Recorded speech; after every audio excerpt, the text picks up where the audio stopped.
మీ ఎలాంటి వ్యాపార ప్రకటనలకైనా వెంటనే మా ఛానల్ సంప్రదించండి. ప్రస్తుతం మనతో పాటు ప్రముఖ ఆధ్యాత్మికవేత్త జ్యోతిష్య పండితులు రవిశంకర్ శర్మ గారు మనతో ఉన్నారు. గురువు గారితో మాట్లాడేద్దాం. నమస్కారం. నమస్తే అండి. గురుగారు, ఇంకొద్ది రోజుల్లో 2026 ప్రారంభం అవబోతుంది. ప్రతి రాశి వాళ్ళు చూస్తూ ఉంటారు మాకు కొత్త సంవత్సరం ఎలా ఉండబోతుందనే కుతూహలం అందరికీ ఉంటుంది.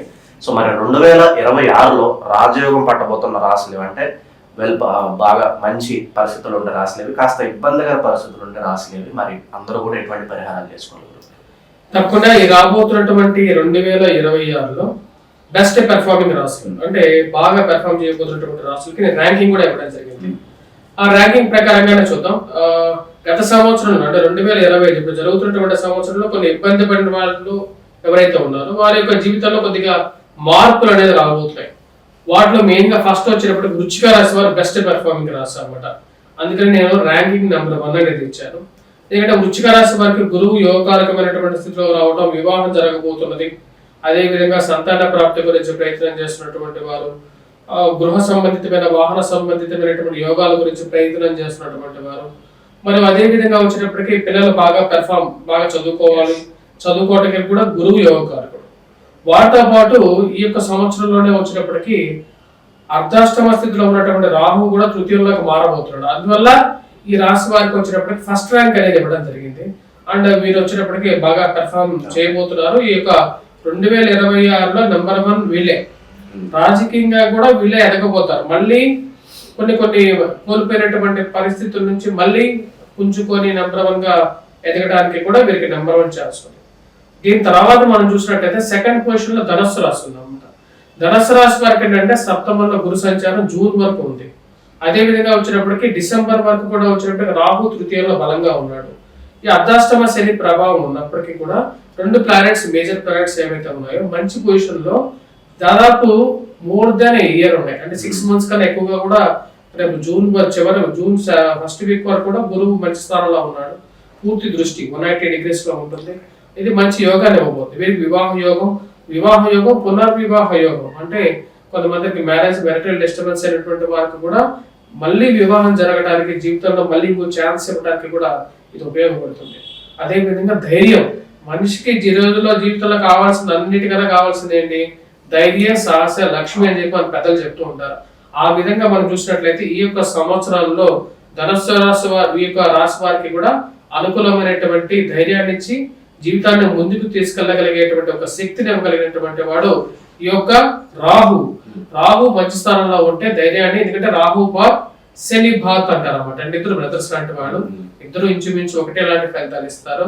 సో శని ఎప్పుడైతే బలవంతుడుగా ఉంటాడో అప్పుడు ఆటోమేటిక్ గా రాశి వారికి 2026 డిసెంబర్ వరకు కూడా ఎటువంటి ప్రాబ్లం అనేది లేదు. తర్వాత తులారాశి వారు ఈ సంవత్సరం బెస్ట్ పెర్ఫార్మింగ్. నెక్స్ట్ ఇయర్ కూడా శని బలవంతుడుగా ఉన్నాడు. అదే విధంగా గురువు కూడా జూన్ వరకు ఉంటున్నాడు. మరియు అదే విధంగా ఈ రాశిలో ఉండేటువంటి వారికి ఏంటంటే ఈ సంవత్సరంలో అంటే రాబోతున్నటువంటి తెలుగు నామ సంవత్సరం పరాభవ నామ సంవత్సరంలో గురువు వచ్చేటప్పటికి ఇప్పుడు నేను ఇందాక ఎప్పటి నుంచి చెప్తున్నా ఏంటంటే గురువు అతిచార స్థితి అని. ఈ యొక్క రాబోతున్నటువంటి 8 సంవత్సరాల్లో గురువు ఏ రాశిలోనూ ఒకే పొజిషన్ లో 2 పొజిషన్స్ లో ఉంటాడు. అంటే ఏంటి? ఒక సంవత్సరంలో 2 పొజిషన్స్ లో ఉంటూ ఉంటాడు. అంటే రాబోతున్నటువంటి సంవత్సరాల్లో గురువు ఎంటర్ అవబోయేది కర్కాటక రాశిలో ఉచ్చ స్థానంలోకి రాబోతున్నాడు. అక్కడి నుంచి ముందుకు వెళ్తాడు, మళ్ళీ వెనక్కి వస్తాడు. కాబట్టి ఆ విధంగా చూసుకుంటే తులారాశి వారికి రాబోతున్నటువంటి సంవత్సరంలో ఎటువంటి ఢోకా లేదు. కాబట్టి ఈ సంవత్సరం కూడా వారు బాగా పెర్ఫార్మ్ చేయబోతారు, ఉద్యోగ ప్రాప్తి పొందుతారు, అదే విధంగా ధైర్యాన్ని పొందుతారు, సుఖమైనటువంటి నిద్ర, ప్రశాంతమైనటువంటి జీవితం, కడుపు నిండా భోజనం, ఇవే జీవితంలో కావాల్సింది. వీటికన్నా మనం ఎక్కడికో పరిగెత్తి పోవాల్సినటువంటి అవసరం అయితే జీవితంలో లేదు నా ఉద్దేశాల్లో. జీవితం ప్రశాంతంగా ఉండాలి, సుఖ సంతోషాలతో ఉంటే అంతకన్నా ఇంకేం అవసరం అవుతుంది? సమయానికి నిద్ర లేచి సమయానికి ఇంట్లో పూజ చేసుకొని ఇంట్లో చేసుకోగలిగితే చాలు. ఈ రాశిలో ఉండేటువంటి వారికి సంతాన ప్రాప్తి కలగటానికి కూడా అనుకూలంగా ఉంది. ఇక రాబోతున్నటువంటి సంవత్సరం స్త్రీలకి సంతాన ప్రాప్తి, సంతానంలో ఎదుగుదల, వివాహ ప్రాప్తి కూడా ఈ తులారాశి వారికి ఈ సంవత్సరం 2026 అనేది అనుకూలంగా ఉంది. వీటితో పాటు కన్యా రాశి వారికి వచ్చినప్పటికి 2026లో 4th ర్యాంక్ ఇచ్చారు. 4th ర్యాంక్ లో చాలా అనుకూలమైనటువంటి సమయంగా చెప్పొచ్చు. ఎందుకంటే ఈ రాశిలో ఉండేటువంటి వారికి ఈ యొక్క ఎవరైతే గురువు ఉన్నాడో లాభస్థానంలో పూర్తి యోగకారకమైనటువంటి ఫలితాలు ఇవ్వబోతున్నాడు ఈ సంవత్సరం. చాలా యోగకారకమైనటువంటి ఫలితాలు, ముఖ్యంగా సంతాన ప్రాప్తితో పాటు బంధువులతో, స్నేహితులతో సయోధ్య, ఫైనాన్షియల్ సపోర్ట్, అనుకోకుండా వచ్చేటువంటి ధన ప్రాప్తి, అనుకోకుండా ఊహించకుండా వచ్చినటువంటి ప్రమోషన్స్, కొత్తగా మంచి మంచి ఉద్యోగ అవకాశాలు పొందడానికి కూడా అనుకూలంగా ఉంటుంది. అన్ని అవకాశాలు ఉన్నప్పటికీ కూడా ఈ యొక్క సంవత్సరం ఈ రాష్ట్రం ఉండేటువంటి వారికి జరుగుతున్నటువంటి శని సప్తమంలో సంచారం చేయటం అనేది కొంచెం మ్యారిటల్ ఇష్యూస్ కానీ, వర్క్ పరంగా కొంచెం స్ట్రెస్ కానీ, భయాందోళన కానీ ఇవన్నీ జరుగుతూ ఉంటాయి. కానీ ఇవన్నిటిని కూడా వారు ఎదిరించగలుగుతారు. ఎందుకంటే సష్టమంలో రాహు ఉన్నాడు కాబట్టి అది బలాన్ని ఇస్తుంది అన్నమాట. కాబట్టి ఈ రాశి వారు కూడా ఈ సంవత్సరం 2026 సంవత్సరంలో చాలా బెటర్ పెర్ఫార్మింగ్ పీపుల్ గానే మనం చెప్పచ్చు. నెక్స్ట్ మనం చూసుకున్నట్లయితే మిథున రాశి. మిథున రాశి అండర్ పెర్ఫార్మింగ్ గా ఉంది లాస్ట్ ఇయర్. దానికి కారణం వచ్చినప్పటికీ సాటర్న్ ఇంపాక్ట్ అన్నమాట. అంటే శని ప్రభావం, రాహు ప్రభావం వల్ల ఉంది. కానీ మిథున రాశి వారికి ఈ సంవత్సరం రాజకీయమైనటువంటి చైతన్యం రాబోతుంది. అనుకోకుండా వారికి పదవి రావడం, అనుకోకుండా ప్రమోషన్స్ రావడం, ఉద్యోగపరంగా కానీ ప్రమోషన్స్ కానీ, ఫైనాన్షియల్ గా అనుకోకుండా డబ్బు కలిసి రావడం, కుటుంబంలో సంతాన ప్రాప్తి పొందడం, ఇరుగు పొరుగు సఖ్యతలు అనుకూలత, మంచి గౌరవాన్ని ప్రతిష్టను పొందడం, ఇలాంటి చాలా అడ్వాంటేజెస్ ఫ్యాక్టర్స్ ఈ రాశిలో ఉండేటువంటి వారికి ఉన్నాయి. కాకపోతే వర్క్ పరంగా మటుకు ఈ రాశిలో ఉండేటువంటి వారికి స్ట్రెస్ అనేది ఉంటుంది. ఆరోగ్యపరంగా కొంచెం జాగ్రత్తగా ఉండాలి. సెల్ఫ్ డ్రైవింగ్ యొక్క జాగ్రత్తలు అనేది ఉండాలి. ఈ ప్రాబ్లమ్స్ అనేవి ఉన్నప్పటికీ కూడా ఈ రాశిలో ఉండేటువంటి వారు ఈ సంవత్సరం బెటర్ పెర్ఫార్మింగ్ గానే ఉంటారు. ఈ 2025 కన్నా కూడా 2026 అనేది ఈ రాశిలో ఉండేటువంటి వారికి బూమింగ్ గానే మనం చెప్పొచ్చు అన్నమాట. అంటే రియల్ ఎస్టేట్ వ్యాపారస్తులు కానీ వీరందరికీ కూడా చాలా బూమింగ్ గానే ఉంటుంది. దాని తర్వాత వృషభ రాశి. అంటే 2025లో వృషభ రాశి వారి పేరు చాలా ఏర్పడింది, చాలా మంది చెప్పారు. ఎందుకంటే కారణం ఏంటంటే గురువు యొక్క యోగ్యకారకమైనటువంటి స్థితి టాప్ అని చెప్పారు. శని కూడా లాభస్థానంలో ఉన్నాడు. ఇవన్నీ అడ్వాంటేజ్ గా కలిసి వచ్చింది అనమాట. ఆ యొక్క స్థితిని ఈ సంవత్సరం కూడా ఈ రాష్ట్రంలో ఉండేటువంటి వారు చాలా వరకు కాపాడుకుంటారు. Till to the December, June to December. June లో గురువు యొక్క మార్పు జరిగినప్పటి నుంచి వారికి డౌన్ ఫాల్ స్లోగా స్టార్ట్ అవుతుంది. బట్ అంత డౌన్ ఫాల్ అవ్వదు. ఎందుకంటే శని యొక్క బలం చాలా బలం, పవర్ఫుల్ క్యాండిడేట్ అనమాట. సో శని యొక్క పవర్ బంధు ఏ రాశి కూడా నిలవదు, అంత పవర్ఫుల్ క్యాండిడేట్ అనమాట. ఎందుకంటే శని ఇచ్చినటువంటి కష్టాన్ని ఏ రాశి కూడా ఇవ్వదు. కాబట్టి కష్టం ఎవరైతే ఇస్తారో వరం కూడా వాళ్ళే ఇవ్వగలుగుతారు. కాబట్టి ఈ రాశిలో ఉండేటువంటి వారికి లాభస్థానంలో శని యోగకారకుడు, తన స్థానంలో ఉన్నటువంటి గురువు యోగాన్ని ఇవ్వగలుగుతున్నాడు.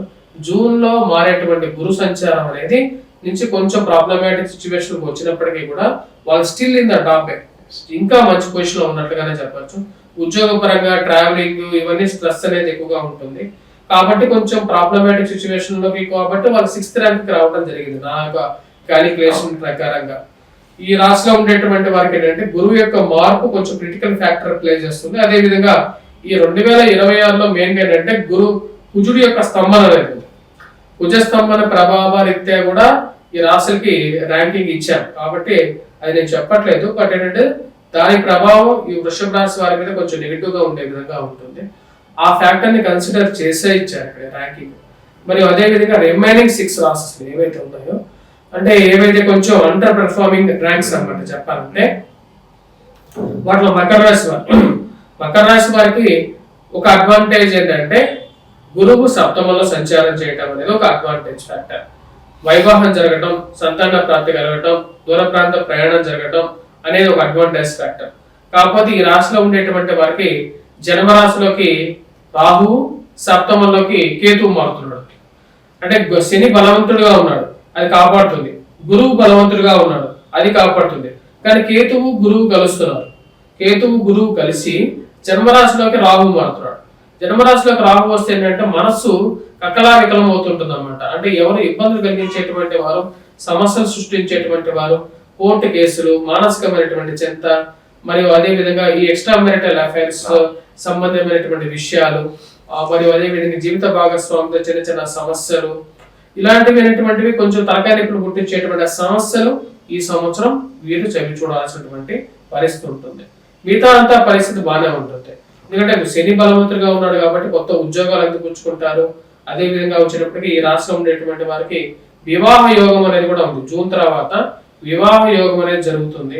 వయోవృద్ధులకి ఆరోగ్యంలో కొంచెం సెటిల్మెంట్ అవ్వగలుగుతారు. ఈ విధంగా బాగానే ఉంటుంది, కొత్త గృహం కట్టగలుగుతారు, ఇలాంటివన్నీ జరుగుతూ ఉంటాయి. ఇవన్నీ జరుగుతూ ఉంటాయి కానీ కొన్ని ఆర్థికమైనటువంటి సమస్యలు, కోర్టు వ్యవహార సమస్యలు, ఇవన్నీ తలకైన పుట్టించేటువంటి కొన్ని సమస్యలు అనమాట. వీటి నుంచి కూడా వీళ్ళు బయటకు రాగలుగుతారు. కాకపోతే కొన్ని ఇబ్బందులు కలిగించేటువంటి సమస్యలు ఎప్పుడు వస్తాయంటే డిసెంబర్ లో వస్తాయి. కాబట్టి అంత భయపడాల్సినటువంటి అవసరం అనేది స్టార్టింగ్ లో లేదు. కాకపోతే మనకి ర్యాంకింగ్ ఇచ్చింది వచ్చినప్పటికీ ఓవరాల్ ఇయర్ కాబట్టి సో ర్యాంక్ అనేది వీరికి డౌన్ ఫాల్ అవుతూ వీరికి 7th ర్యాంక్ రావడం జరిగింది అనమాట. తర్వాత మనం చూసినట్లయితే మేషరాశి వారికి 8th ర్యాంక్ ఇచ్చారు. మేషరాశి వారికి 8th ర్యాంక్ ఎందుకు ఇవ్వడం జరిగిందంటే మేషరాశి వారికి గురువు బలం పోయింది. ఎందుకంటే 4th పొజిషన్ లో గురువు పాషాణుడుగా అయిపోతాడు అనమాట. అంటే శని ప్రభావం కూడా ఇంపాక్ట్ ఉంది. అదే విధంగా గురు బలం నిల్ అయిపోయింది. అదే విధంగా రాహు కూడా మార్పు జరుగుతున్నది, రాహు బలం కూడా పోతున్నది. సో వీటన్నిటి వల్ల ఏమవుతుందంటే వీళ్ళు ఆటోమేటిక్ గా గతంలో పెర్ఫామ్ చేసినటువంటి కొంచెం బెటర్ పెర్ఫామ్ చేస్తూ ఎలా అయితే వచ్చారో కొంచెం డౌన్ ఫాల్ అవుతూ వచ్చారు అనమాట. ఇప్పుడు 9th పొజిషన్ లోకి వచ్చారు. అంటే ఉండేటువంటి 12 రాశుల వారికి భగవంతుడు ఏదో ఒక సమయంలో వారికి బెనిఫిట్ చేయాల్సిందే. కాబట్టి ఒక సంవత్సరం నీకు బెనిఫిట్ అయితే ఇంకో సంవత్సరం నీ పక్కన ఉన్న వాడికి బెనిఫిట్ అవుతూ ఉంటుంది. ఎవరో ఒకరు బెటర్ పెర్ఫామ్ చేస్తూ ఉండాలి. వారి జాతక రీత్యా కూడా ఇవి ఉంటాయి. ఈ రాశిలో ఉండేటువంటి వారు వ్యాపారంలో భారీ ఇన్వెస్ట్మెంట్స్ ఈ సంవత్సరానికి ఎక్కువగా వెళ్లకుండా ఉండడం మంచిది. ఆరోగ్యపరంగా వయోవృద్ధులు ఎవరైతే ఉన్నారో వాళ్ళు కొంచెం జాగ్రత్తలు తీసుకోవాలి. అదే విధంగా ఉద్యోగపరంగా మార్పు చేర్పులు చేసేటప్పుడు 1-2 సార్లు మీ జాతకంలో అంత కరెక్ట్ గా ఉంటుందా, ఎందుకంటే రేపు రాబోతున్నటువంటి 2027లో జన్మరాశిలోకి శని సంచారం ఉంది. అది ఇంకా ప్రాబ్లమాటిక్ సిచ్యువేషన్ లోకి తీసుకెళ్లొచ్చు వీళ్ళని. కాబట్టి ఆ విషయాన్ని గమనించాలి వీళ్ళు. కాబట్టి ఆ సంవత్సరంలో మీరు తీసుకున్నటువంటి నిర్ణయానికి 1-2 సార్లు ముందుగానే మన జాతకం కరెక్ట్ గా ఉందా లేదా తెలుసుకొని ముందుకు వెళ్తే మంచిది. ఈ రాశిలో ఉండేటువంటి వారు స్పెసిఫిక్ గా. అదే విధంగా వచ్చినప్పటికీ సంతాన ప్రాప్తి గురించి ప్రయత్నం చేసేటువంటి వారికి కొంచెం అనుకూలమైనటువంటి సమయంగా కూడా చెప్పచ్చు. కొత్త గృహం కొనేటువంటి వారు అప్పు చేసే గృహం కొనాలి. ఆ గృహం కొంటారు కానీ అప్పు చేసి కొనాల్సినటువంటి పరిస్థితి, మరి దాని గురించి ఆలోచన ఇవన్నీ జరుగుతూ ఉంటాయి. కాకపోతే ఈ సంవత్సరం ఈ రాశిలో ఉండేటువంటి వారికి గృహయోగానికి కూడా కొంచెం పాసిబిలిటీ ఉంది ఈ మేషరాశి వారికి. మరియు అదే విధంగా వచ్చినప్పటికీ కుంభరాశి వారికి ఈ సంవత్సరం కూడా కొంచెం ప్రాబ్లమాటిక్ సిచ్యువేషన్ 2026లో కూడా. ఎందుకంటే శని ప్రభావం, జన్మరాశిలో రాహు గ్రహ సంచారం, డిసెంబర్ వరకు రాహు ఉంటుంది. రాహు జన్మరాశిలో సంచారం చేసినప్పుడు చికాకులు ఎక్కువ పెడుతూ ఉంటాడు. ఆర్థికమైనటువంటి సమస్యలు, కోర్టు వ్యవహార విషయాలు, మానసికంగా నిందించేటువంటి వారు, తప్పు చేయకపోయినా సరే ఏదో ఒక మాట అనేటువంటి వారు. మనం ఏం తప్పు చేయకపోము, మన రోడ్డు మీద వెళ్తూ ఉంటాం, ఎవడో రోడ్డు ఆ అపార్ట్మెంట్ లోనో ఎక్కడ ఉండేటువంటి వాడు పైనుంచి తినేసినటువంటి పొట్లం ఉంటుంది కదా, ఇసిరేస్తాడు. అది ఎగిరి గాలికి వచ్చి మన మీద పడుతుంది. వాడు మన మీద వేయాలని వేయలేదు, మన వాడి మీద రోడ్డు మీద నడుస్తూ ఉన్నాం. అది గాలికి వచ్చి కరెక్ట్ గా పక్కన చాలా మంది ఉంటారు కదా, వాళ్ళెవరి మీద పడదు, మన మీద పడుతుంది. ఇలాంటి సమస్యలు అన్నమాట. ఇలాంటి సమస్యలకి మనం దూరంగా జరుగుతూ ఉన్నా సరే మళ్ళీ వెంటాడేటువంటి వారు మెయిన్ గా లేడీస్ లో అత్తమామల వీళ్ళు వెంటాడేటువంటి వారు కానీ, తోడి కోడళ్ళ సమస్యలు కానీ, మరియు అదే విధంగా బంధువర్గం నుంచి ఎంత మంచిగా చేసినా సరే, ఏ ఫంక్షన్కి వెళ్ళినా సరే నీ తప్పు లేకుండా నువ్వు ఎన్ని మంచి పనులు చేసినా సరే నేను ఆటుపోట్లు బణాలు వదిలేటువంటి వాళ్ళు ఎక్కువ అవుతూ ఉంటారు. వారి వల్ల సమస్యలు, ఈ రాహు అటువంటి సమస్యలను సృష్టించేటువంటి వాడు అనమాట. భార్యాభర్తల మధ్య కానీ లేకుండా ఉంటే ఈ బంధువుల చుట్టూ నుంచి మనకు సమస్యలు సృష్టించేటువంటి వాడు కానీ, మరియు మనకు అవసరం లేనటువంటి ఎప్పుడో మనం ఎక్కడ స్థలంగా ఉంటాం, అది వేరే వాడు ఆక్యుపై చేస్తాడు, మనకి ఆ సమస్యలకు లాగేస్తాడు రాహు. ఆ యొక్క పరిస్థితి అలాంటి గోచారాన్ని ఇస్తూ ఉంటుంది అనమాట.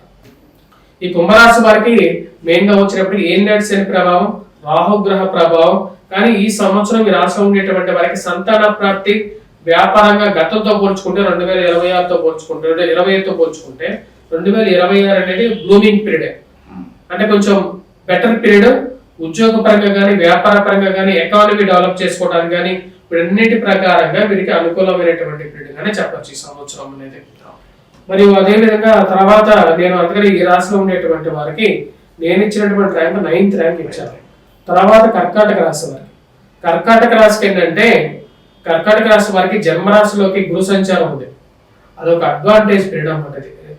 గురు సంచారం జన్మరాశిలో జరగటం వల్ల వయోవృద్ధులకి ఆరోగ్యపరంగా బెటర్ రావటం, మరియు అదే విధంగా వివాహం జరగటం అనేది ఒక మంచి పరిణామంగా చెప్పచ్చు. కాకపోతే ఈ రాశిలో ఉండేటువంటి వారికి ఎందుకని మరి ఇంత డౌన్ ర్యాంక్ ఇచ్చారు, 10th ర్యాంక్ ఎందుకు ఇచ్చారు అంటే శని ప్రభావం. శని ఈ రాశిలో ఉండేటువంటి వారిని ఎక్కువగా వేధిస్తూ ఉన్నాడు అనమాట. మరియు అదే విధంగా రాహువు కూడా వచ్చినప్పటికీ సప్తమంలోకి ఈ రెండింగ్ లో రాబోతున్నాడు. అదే విధంగా శని యొక్క ప్రభావం కూడా బాగాలేదు.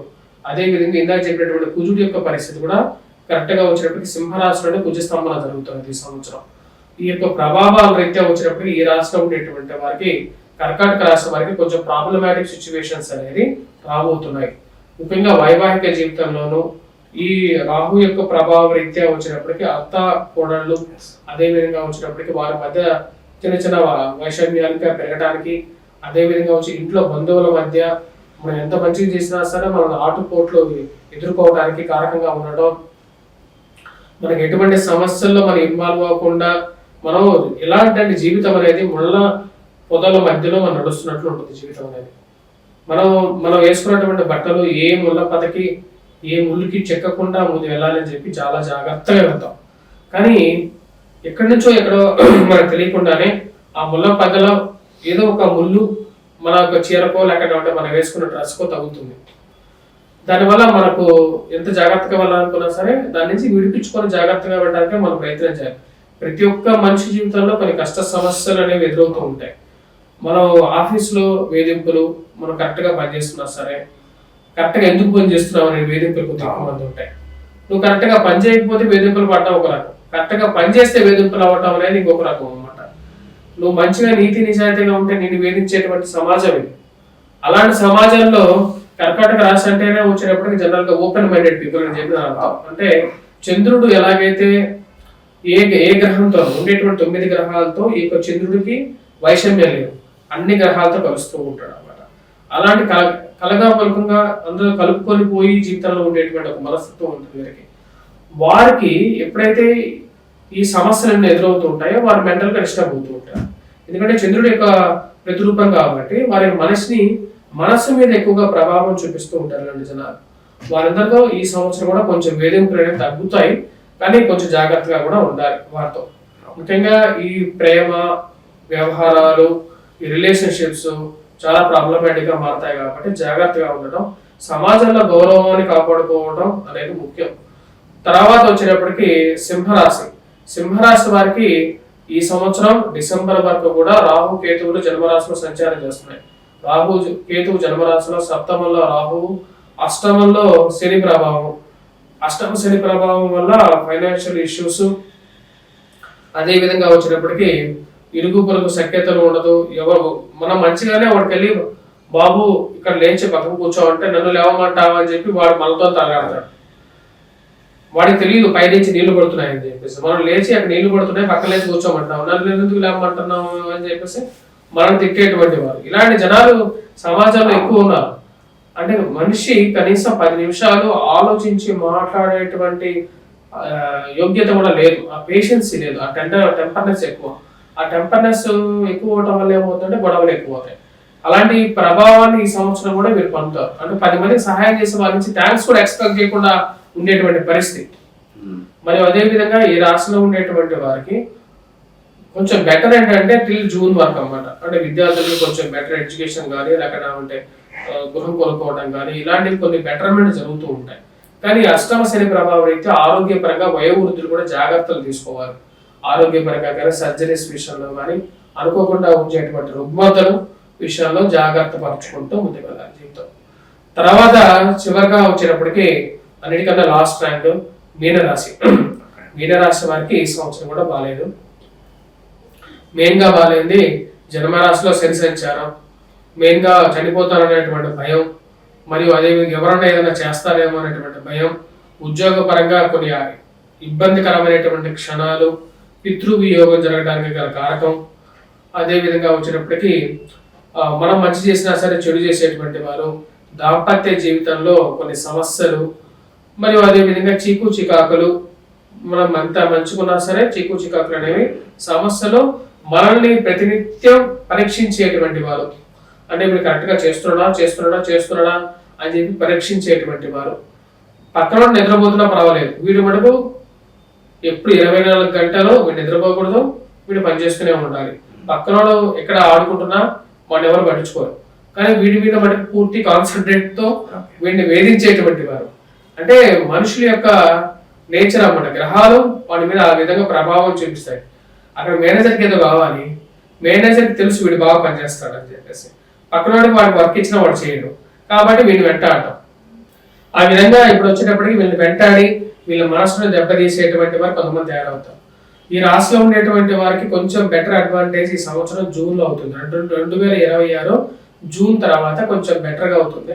మెయిన్ గా వచ్చినప్పటికీ ఫైనాన్షియల్ గా కొంచెం బెటర్ గా ఉండడం, వ్యాపారంలో కొంచెం గాళ్ళకు రావటం, అదే విధంగా వృత్తిపరంగా కూడా కొంచెం బెటర్ లోకి రావడం అనేది జూన్ తర్వాత నుండి. మళ్ళీ గురువు ఎప్పుడైతే పంచమంలోకి ఉచ్చ స్థానంలోకి వెళ్తాడో ఈ రాశిలో ఉండేటువంటి వారు వ్యాపార పరంగా కొంచెం అనుకూలంగా ఉంటుంది.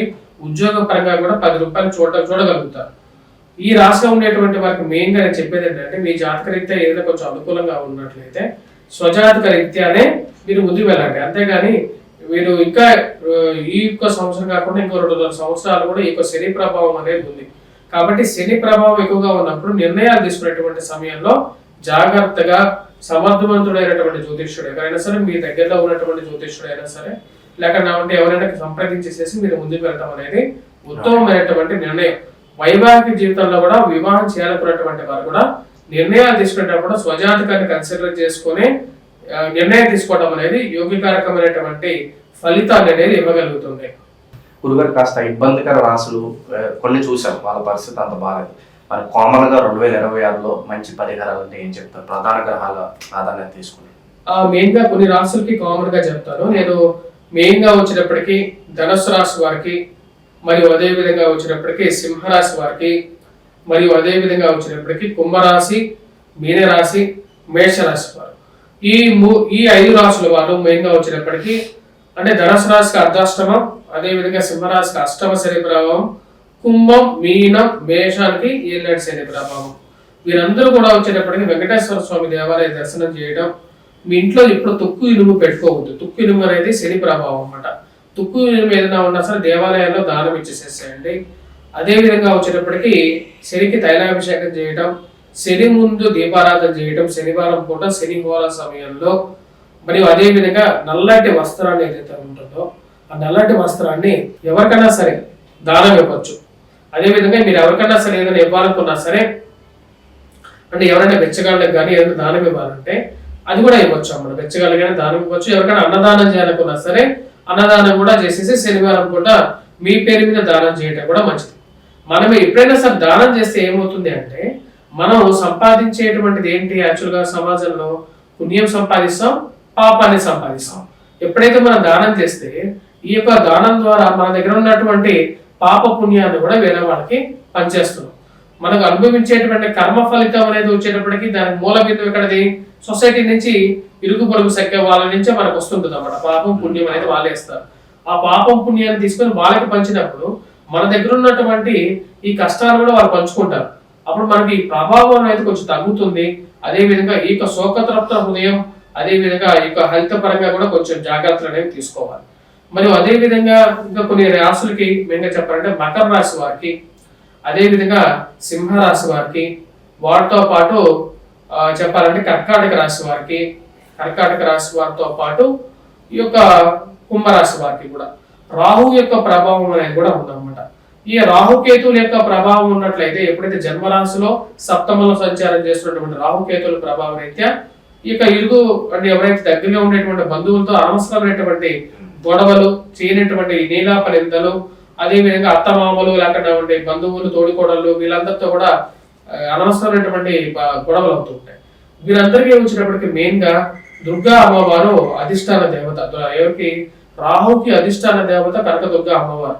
అమ్మవారు మీరు ₹1 పెట్టుకొని ఆ రూపాయి మీద కుంకుమార్చన చేసుకోండి. కుంకుమార్చన చేసి, కుంకుమార్చన ఎంత అవుతుంది? ఒక ₹50 అయితే కుంకుమార్చన చదువుతారు, గుడిలో తీసుకోవచ్చు. ఆ కుంకుమను తీసుకొని వచ్చేటప్పటికి మనం ప్రతిరోజు పెట్టుకోండి.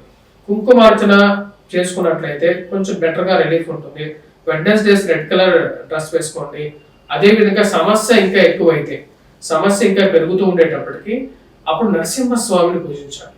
నరసింహస్వామి వ్రతాన్ని చేయండి. ఎందుకంటే స్వామి మిగతా దేవుళ్ళందరూ కూడా భూమి మీద, అదే విధంగా ఆకాశం మధ్యలో ఉంటారు. కానీ నరసింహస్వామి ఏంటంటే మధ్యలో, హిరణ్యకశ్యపుని చంపినప్పుడు ఆకాశానికి మధ్యలో ఉంచుంటాడు అనమాట. అంటే ఎంత కష్టమైనటువంటి సమస్యనే సరే అది తగ్గించగలిగినటువంటి వాడు నరసింహస్వామి అన్నమాట. అంత పవర్ఫుల్ దేవుడు అన్నమాట స్వామివారు. ఎందుకంటే అటు ఉగ్ర రూపంలో ఉంటారు, అదే విధంగా ఇటు మనిషికి అటు వచ్చేటప్పటికి సింహానికి మధ్యస్థంగా ఉన్నటువంటి రూపం కాబట్టి కష్టసాధ్యమైనటువంటి కోరికలు, కష్టసాధ్యమైనటువంటి సమస్యలు ఉన్నప్పుడు నరసింహస్వామిని పూజించాలి, లేదంటే కనకదుర్గ అమ్మవారిని పూజించాలి. అమ్మవారికి మనసులో పూర్తిగా వేడుకోండి. రెడ్ కలర్ డ్రెస్ మీరు ఎవరికైనా సరే దానం ఇవ్వాలనుకుంటే మంగళవారం పూట, లేకపోతే ఎవరైనా భవానీ దీక్షలు వేసుకుంటూ ఉంటారు, ఆ భవానీ దీక్షలు వేసుకున్నటువంటి వారికి మీ డబ్బులతో మీరు కొనివ్వండి. ఒక డ్రెస్ కొనివ్వండి, లేకపోతే 10 మందికి డ్రెస్ కొనివ్వండి. ధర్మో రక్షిత అని చెప్పారు శాస్త్రంలో. ధర్మాన్ని కాపాడడానికి మన డబ్బు ఉంది. యాక్చువల్గా చెప్పాలంటే శాస్త్రంలో ఏం చెప్పింది, మన డబ్బు ఎంతవరకు సంపాదించాలి, మన చెప్పుల సైజ్ ఎంత ఉందో అంతవరకు డబ్బులు ఉండాలి. అంతేకాదు అందుకని చిన్నగా ఉన్నా మనకి సరిపోవు, చెప్పులు చిన్నగా ఉన్నా సరిపోతాయా, అంతకన్నా పెద్దగా ఉన్నా సరిపోతాయా, వేసుకుని కింద పడిపోతాం కదా మనం. కాబట్టి మన డబ్బులు ఎప్పుడైనా సరే ఎంత ఉండాలి అంటే మన కాళ్ళ చెప్పులు ఎంత ఉన్నాయో అంతే ఉండాలి. అంతకన్నా ఎక్కువ ఉండకూడదు, తక్కువ ఉండకూడదు. ఆ డబ్బు ఎక్కువగా ఉన్నా సరే అది మనం వీలైతే మన పక్కన ఉన్నటువంటి ఎవరైతే ఇటువంటి కార్యక్రమాల్లో, ధర్మ కార్యక్రమాల్లో పాల్గొంటే ఆ పేరు ప్రఖ్యాతులు, పుణ్యం అనేది మనకే కలుగుతుంది. అది మన పేరు కూడా మనకి రావడం అనేది జీవితంలో ఉపయోగపడుతుంది.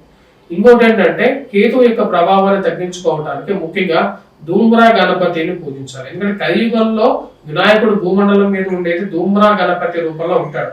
అంటే వినాయకుడికి మనం ఏమి ఇవ్వగలుగుతాము, వినాయకుడు ఎన్నో గుండ్రాళ్ళు నివేదన చేయొచ్చు. అదే విధంగా వచ్చేటప్పటికి స్వామి వారికి గరిక అనేది చాలా ప్రీతికరమైనటువంటి గరిక. ఈ గరికని స్వామివారికి ఎవరు ఇచ్చారంటే మొట్టమొదటిసారిగా ఇచ్చింది వచ్చేటప్పటికి వృషభం ఇచ్చింది అనమాట. ఎవరు అంటే మనకు వచ్చేటప్పటికి నంది వచ్చేటప్పటికి మనకు స్వామివారికి, అంటే నంది శివుడి దగ్గర ఉండేటువంటి నంది ఒకానొక రోజు శివుణ్ణి అమ్మవారి యొక్క కోపానికి గురవుతుంది అనమాట. అంటే అమ్మవారు చెప్పినటువంటి పని సరైనటువంటి విధంగా చేయనటువంటి సమయంలో అమ్మవారు అంటుంది అనమాట, నేను చెప్పినటువంటి పనిని నువ్వు సరిగ్గా చేయట్లేదు, నేను పోయి రమ్మని చెప్పినటువంటి ప్రదేశానికి వెళ్ళి చూడమన్నప్పుడు వినాయకుడిని చూసి రాలేదు, ఎక్కడున్నాడో నాకు చెప్పలేదు అన్నప్పుడు అక్కడ ఏముంటుందంటే నంది, సరే నేను కైలాసం అయితే వదిలి వెళ్ళలేను కాబట్టి నాకు ఇంకో ఏదైనా శిక్ష ఇవ్వండి అని అంటుంది అనమాట. అప్పుడు అమ్మవారు చెప్తుంది, పార్వతీదేవి ఏమని చెప్తుంది అంటే, సరే నీకు చాలా ప్రీతికరమైనటువంటిది ఏది అని అంటుంది. అంటే ఎక్కువగా నంది తినేది ఏమిటిది ఏంటి, గ్రాసం. అంటే ఆ గ్రాసాన్ని నువ్వు వినాయకుడికి సమర్పించేసేసాయి, అట్లయితేనే నీకు ఇస్తా ఉంటాను. మొదటిసారిగా ఇచ్చింది ఎవరు, నంది ఇచ్చింది. కాబట్టి ప్రమద గణాల్లో వినాయకుడికి పూజించింది గ్రాసంతోనే పూజించారు. సో ఆ గ్రాసాన్ని ఇక్కడ ధూమ్రా కేతువుగా కలియుగంలో ఉంటాడు కాబట్టి ధూమ్రా కేతువుతో, అంటే ఈ యొక్క గడ్డి ఏదైతే ఉంటుందో ఆ గడ్డిని ఆ స్వామివారికి సమర్పించేసేసి పూజించండి. అది మనకు చాలా మంచి ఫలితాలను కూడా ఇవ్వగలుగుతుంది. ఓవరాల్ గా ఈ 2026 ఏ రాశి వాళ్ళకి ఎలా ఉంటుంది, ఇబ్బందికర రాశులు ఏదైతే ఉందో వాళ్ళు ఎలాంటి పరిహారాలు చేసుకోవాలి, చాలా బాగా వివరించారు. ధన్యవాదాలు.